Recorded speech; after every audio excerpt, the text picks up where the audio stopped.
Hello, everyone, and welcome to a JCN Live.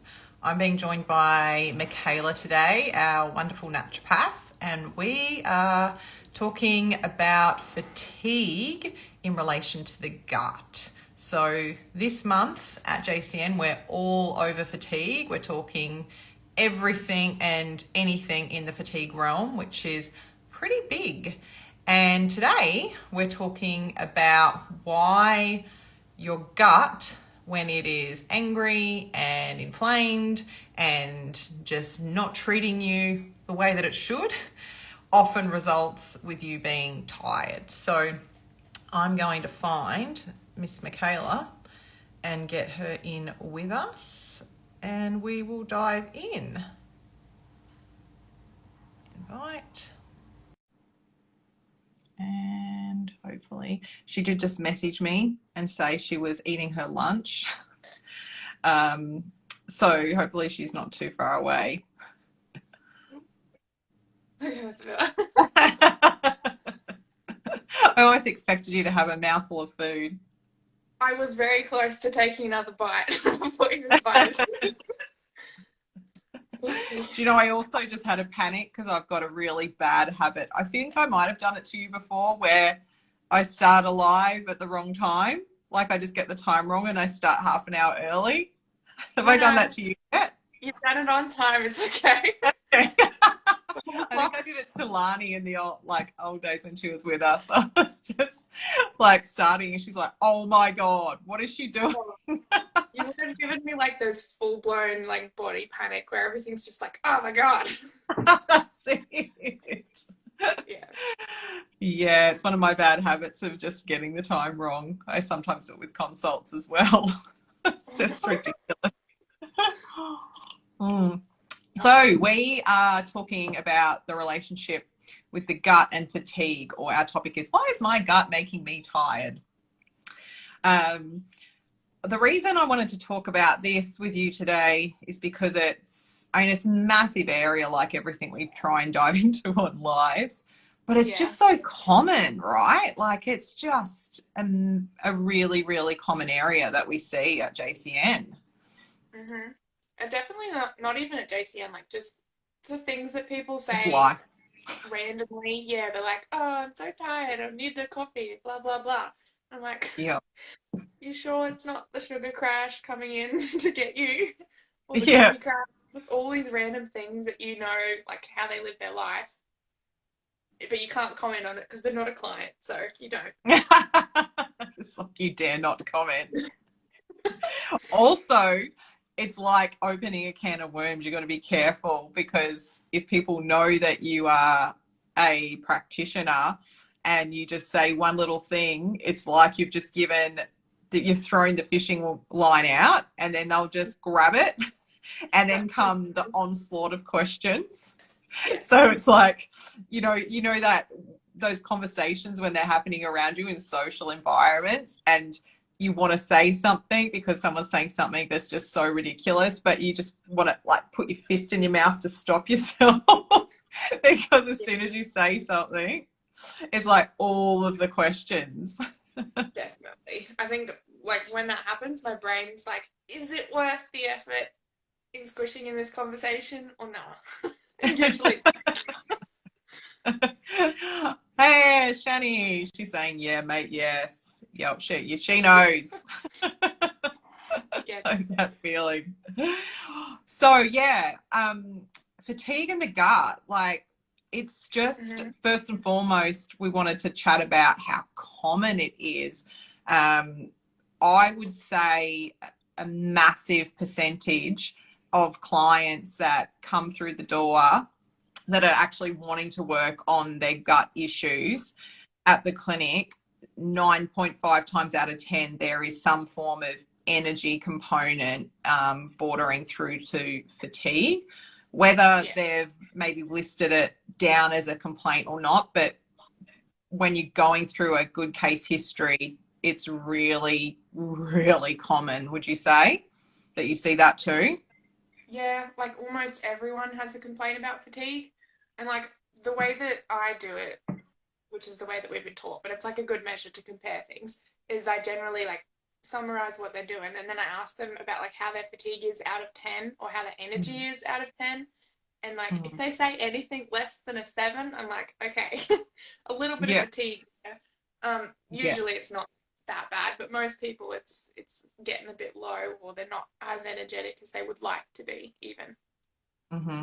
For sure. Yeah, doing that, it's a good just little hack, isn't it? Just to ask for those scoring systems, because that's something you can check in on and then Yeah. compare as you go. And then even just relate back to clients, because sometimes they don't realize how much their energy has improved. And then to go back and go, well, you told me like, maybe 6 months ago, 4 months ago that you were a 6 out of 10, and now you're telling me you're like an 8 out of 10. Did I? Did I say that? Wow.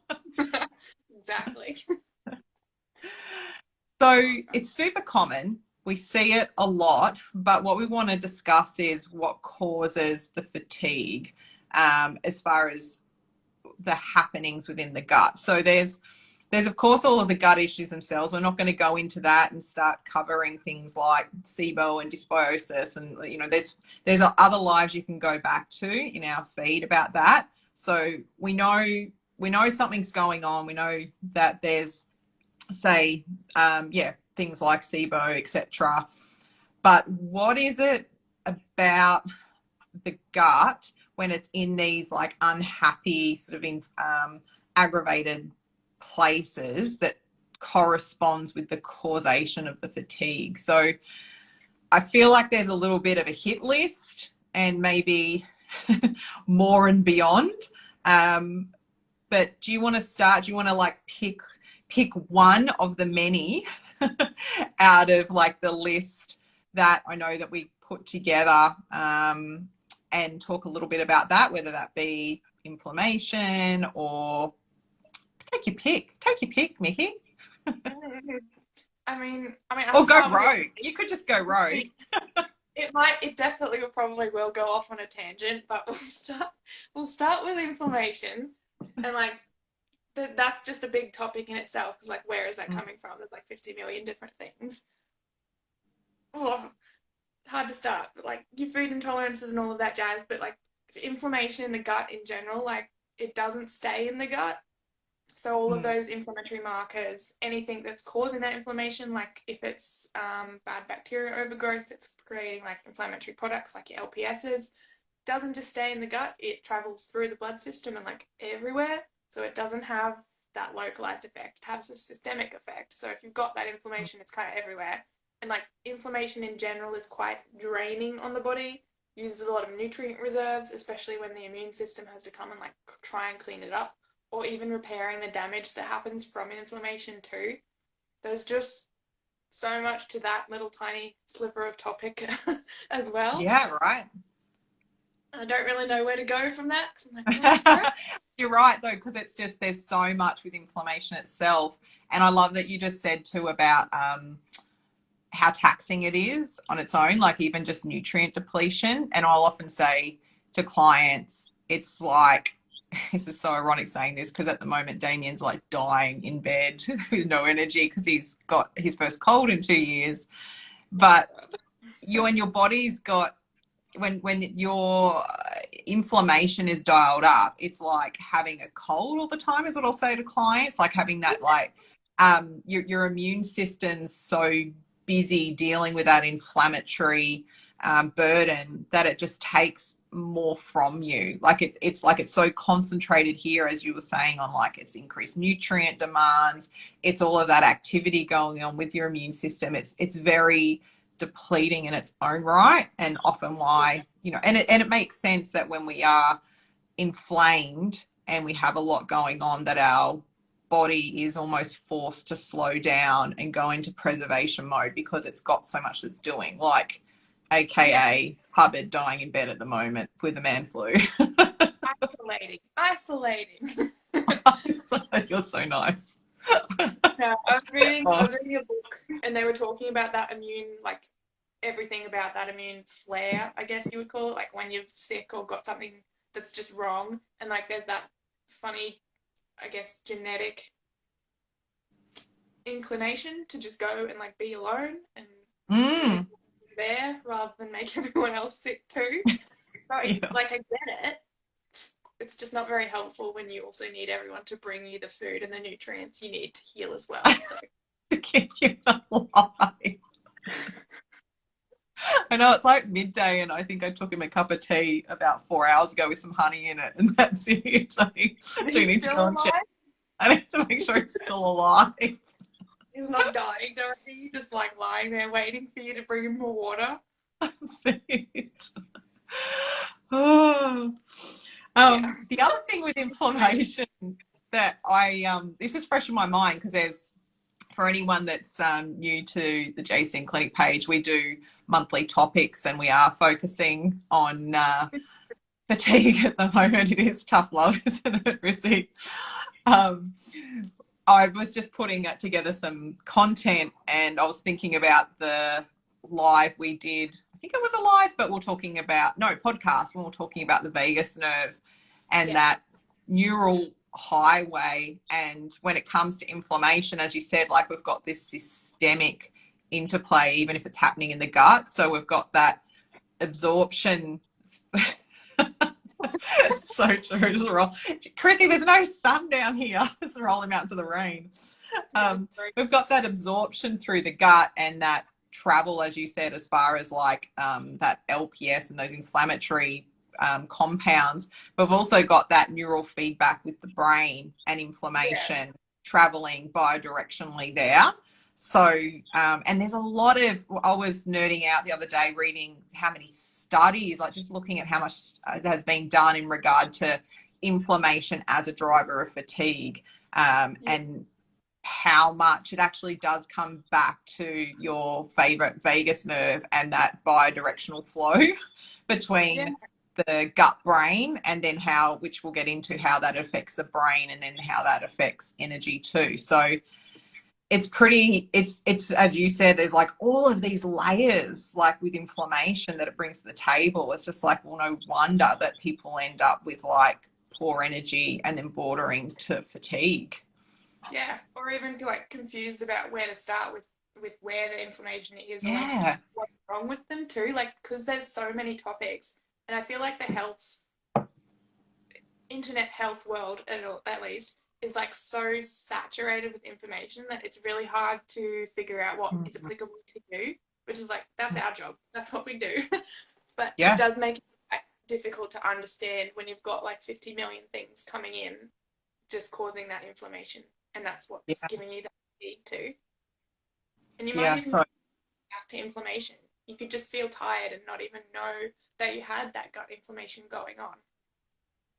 I'm so glad you said that, because like that's such the case in point for things like chronic fatigue as even a diagnosis, right? Like there's these kind of chronic, chronic fatigue is kind of considered a condition, but in general as an umbrella term, these kind of chronically fatigued people, and they just don't even know where it's coming from. They're not like, they don't know. It's just like, oh, I'm inflamed, or oh, I've got this going on in my gut, which, again, is our role to unpack that.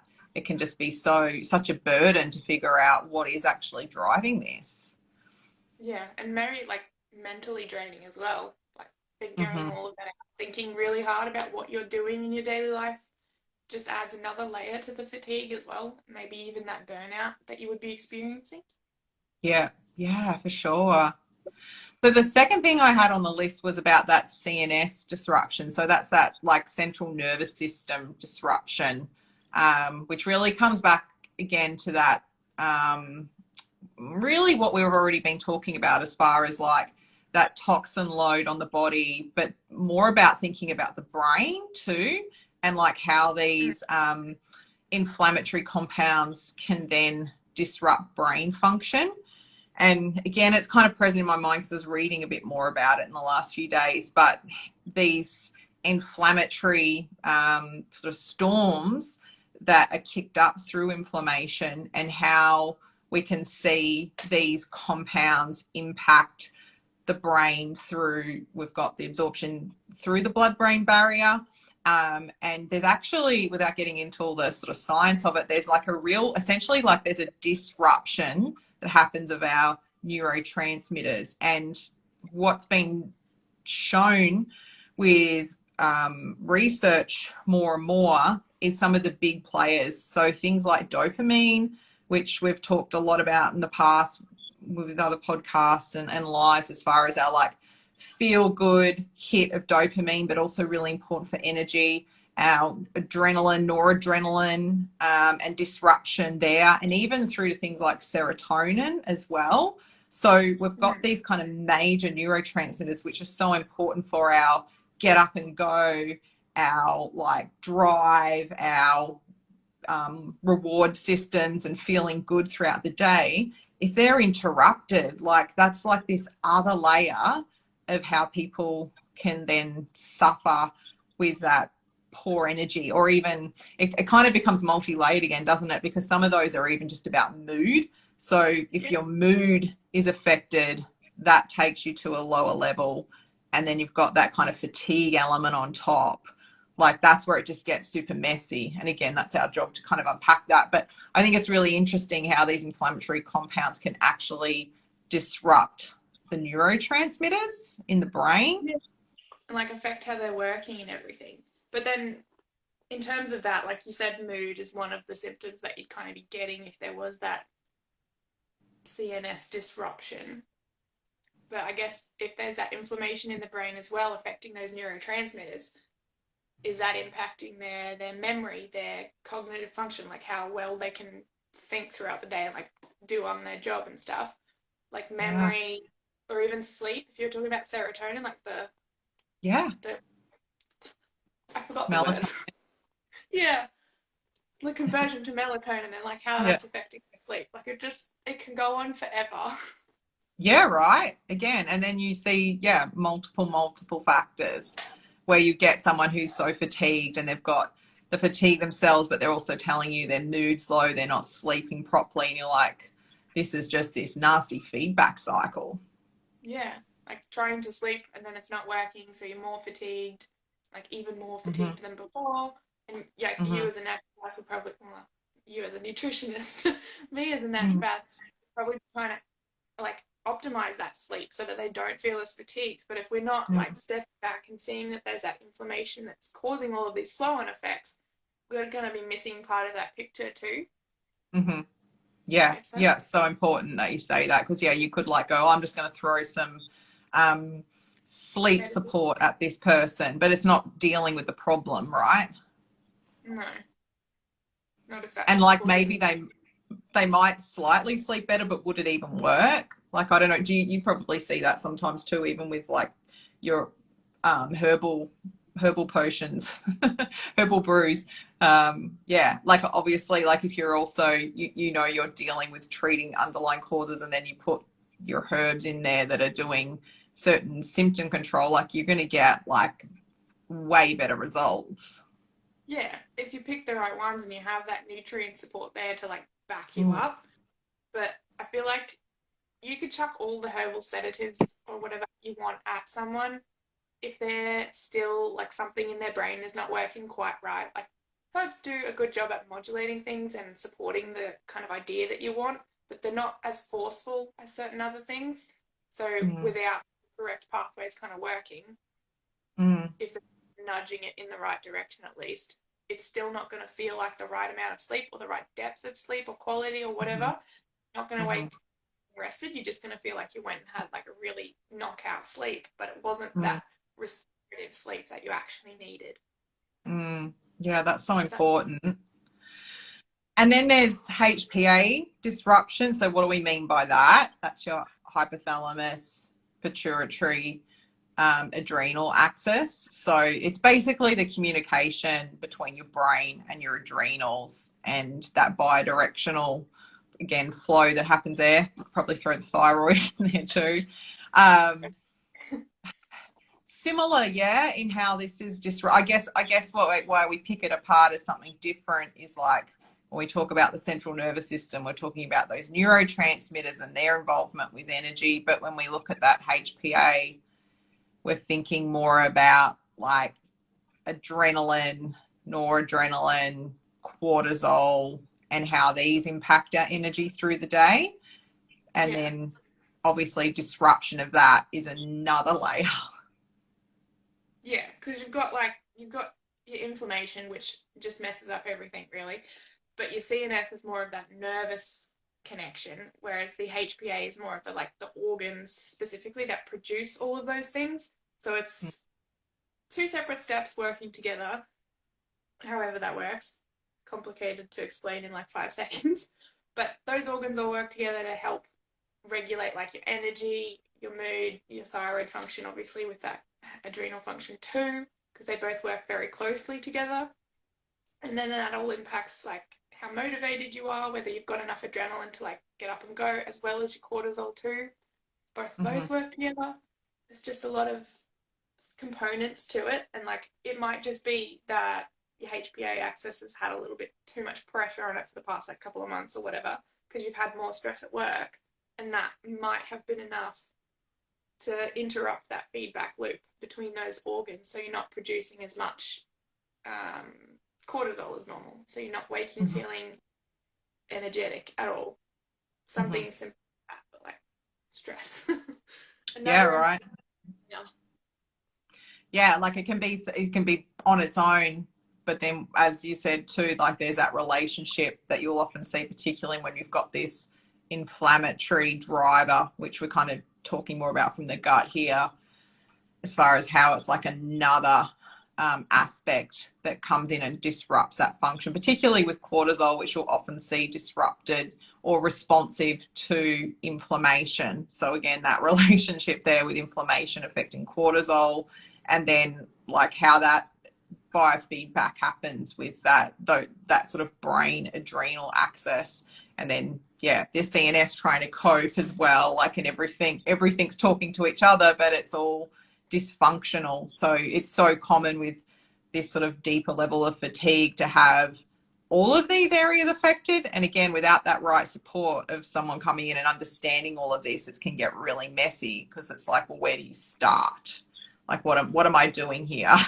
Like, am I dealing with like over here or here? Am I just like throwing spot fires out here and trying to like deal with that? But our role is to come in and figure out how these are all interrelated, so we can kind of tease them apart.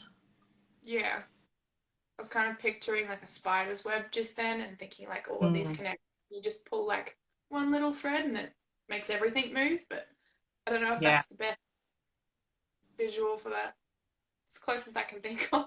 I like it. There's lots of little pathways. Yeah. And then lastly, well, there might be a little bit more, but as far as back to the gut itself, we can't have a conversation with this without thinking about the microbiome on its own and that direct relationship there. So we've got this kind of flow-on effect from the gut, but also we can have locally issues going on in the gut that can also affect energy. So do you want to mention some of that, and we'll kind of unpack a few ideas here? Yeah. There's probably about like 3 I could think of briefly. Yeah. Obviously one of them being like absorption of nutrients. So then you like, depending on how that goes, leading to nutrient deficiencies of particular things that impact that energy cycle too. One aspect. The other is like, is that mucosal barrier there to give you that protection and prevent all of that inflammation being as harsh as it is? And then obviously, like you said, there's that gut microbiome aspect, like how much good bacteria do you have versus how much bad bacteria? Is there a parasite or something else, or like just weirdness going on that's upset your microbiome, and that's what's contributing to fatigue? There's a few different sections to go off in there. There is, yeah. I love that you mentioned that about the nutrient deficiencies too, because of course, as far as like actual just everyday absorption capacity being reduced, that's massive. And then your bacterial balance. I think the two that I would just add to that you definitely see a lot of in clinic with testing is when you look at the bacteria and the breakdown, certain groups of bacteria, we call them phylums. There's some that are more associated with, say, your B vitamins and creating more active forms of B vitamins, and then those Bs go in on to be used in a lot of ways for your energy production. So if you didn't have a good backbone of those bacteria, that would be something we would consider. And then you mentioned too about like, yeah, the balance of bacteria. If we've got lower output of bacteria that produce short chain fatty acids, which there's a blog post on the website if anyone wants to know more about that, nerd out hardcore. Short chains are these really important acids all the bacteria produce, but there's certain ones that produce more of these ones that have been, again, heavily studied and known to help with energy production. So they're definitely all about multiple things within the gut and many systemic effects, but energy production is also inclusive there. So we can see sometimes, well, actually anytime we do a good stool test, we can look at what's the short chain fatty acid production like, what are those bacteria groups like, and again, we can address that. So we can look at, this is where it gets into, right, like the core, isn't it? It's just like obviously what's going on in the gut and treating that. And then the beauty is once we start tidying that up, we're like lessening that inflammation burden in the gut, and then the magic happens. One of the pins in that spider web. One of the little. Yeah. I think like with the clients that we see, like a lot of them do have actual gut issues, so there's a lot to do there. But sometimes it's not even that they don't have overgrowth of bad bacteria, it's just that they don't have enough of those good guys making those short chain fatty acids, which are super anti-inflammatory in their own right, but do a lot of other stuff in the body too, like you said. And I think, I can't remember which ones exactly, but I think the groups in the lactobacillus and the bifidobacterium family, are they the ones that are making the B vitamins and the vitamin K2 as well? Yeah, particularly the bifidos. Are big in regard to the B vitamins for sure. Yeah. So what can we, to kind of round it up, how can we help? Like, obviously we've mentioned a few things along the way. And I'm sure people who are watching or watch this later want to know, okay, that's all great. I get an idea of that, and that sounds like me, but what could we do to help? So I feel like we kind of just alluded to one there, which is about the functional testing route. But I think even first to kind of pull it back is our role to help with this is understanding where the core driver of all this is coming from. And with this whole relationship of like, why is my gut making me tired?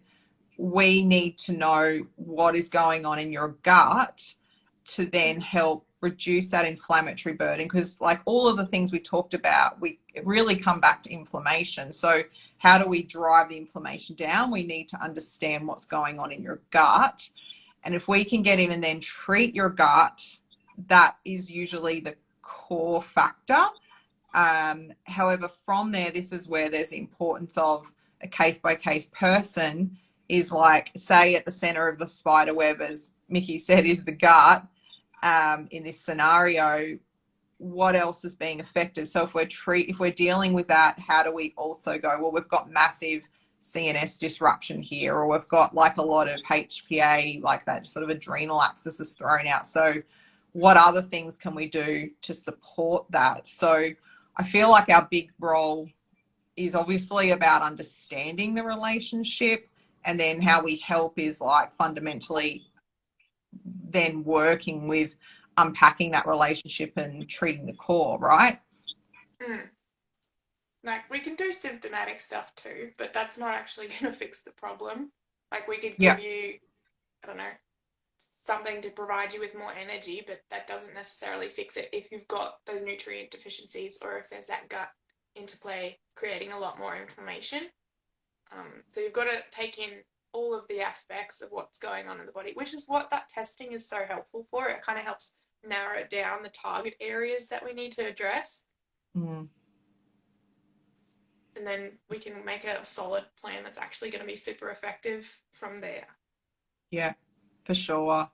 And also with that extra information, I would definitely also bring up just standard bloods. Yeah. Like just us having a really good set of current bloods. You've mentioned numerous times about nutrient deficiency. So if we can really look at that with a more scrupulous eye and like hold that up against really good case taking, and then potentially, if needed, that functional testing route can be really valuable. And then bring that all together and address things properly, so we know that we're covering all aspects.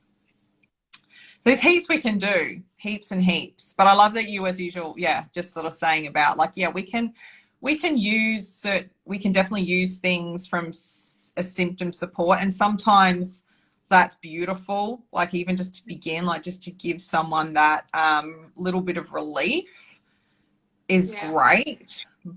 But we want to, our role, particularly at JCN, is to like get in and treat underlying causes. So it's not, okay, this makes me feel a little bit better, but I need to like rely on taking this forever to feel good until it doesn't work anymore. Like we want to figure out the whys. Yeah, like everything that we do is not really intended for that long-term use, because ideally we'll have fixed the thing that was creating an error. Mm-hmm. But yeah, like obviously your food, that's definitely more of a long-term thing. Now, did you have anything else in your notes and findings that you wanted to highlight that we've missed? I just had a bunch of stuff about chronic fatigue come up. Because when you search fatigue and like gut issues and stuff, mostly IBS and chronic fatigue come up. So it's kind of mostly to do with that and like those gut changes and everything else. But we've kind of already talked about most of that anyway. It was just like the lower levels of certain good guys like your bifidobacterium is really associated with chronic fatigue syndrome. So interesting. Yeah, we've kind of covered it mostly.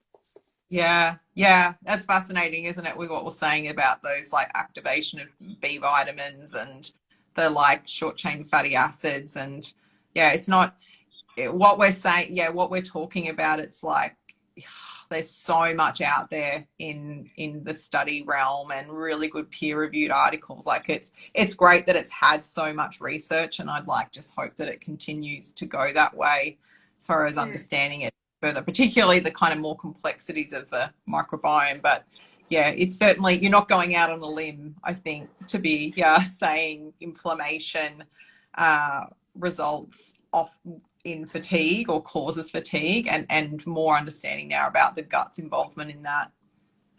No, there's definitely like endless amounts of research around all of those things, and like the interest in the gut microbiome in general has like exploded the past 5 years. So there's definitely a lot of evidence there, but because there's such a broad range to all of these things that we're talking about and lots of different angles that you can come at, there's still a lot of research to be done too. So it's nice to see what's being currently looked at in terms of fatigue and the gut health as well.